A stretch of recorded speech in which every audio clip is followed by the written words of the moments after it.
యుద్ధం చేయాల్సి వస్తే అది నీ చుట్టూ ఉండే మనుషులతో కాదు, వాళ్ళ కష్టాలతో, వాళ్ళు పోరాడే హక్కులతో ఉండాలి.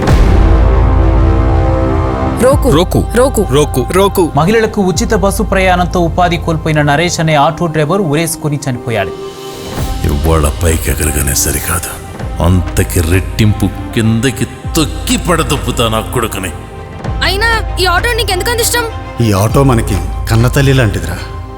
ఈ అన్నం చదువుకుంటున్నా, మనం 3 పూట్ల తింటున్నామంటే దానికి ఈ 3 చక్రాల ఆటోయేరా కారణం.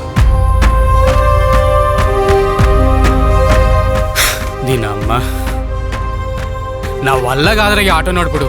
వదిలి వాడు తప్పుతా.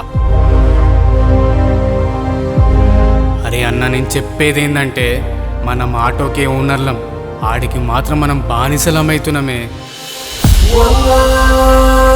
ఇది నా యుద్ధం కాదు, నిజాయితీగా కష్టపడి పనిచేసి తన కుటుంబాన్ని పోషించుకుంటున్న ప్రతి ఆటో అన్న యుద్ధం.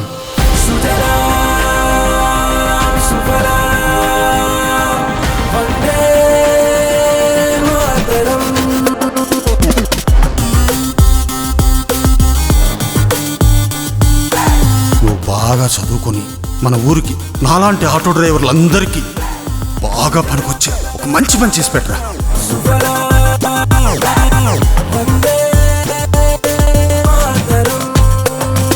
టేబుల్ మీద పడుండే పేపర్లు అంటాడువి, పేపర్ వెయిట్ పెడితే నీ హెడ్ వెయిట్ తగ్గుద్ది. నీలాంటి వాడిని ఎప్పుడు ఎక్కడ ఎలా ఉంచాలో నాకు బాగా తెలుసు. రోకు పేరు గుర్తుపెట్టుకో, బండి తీరా.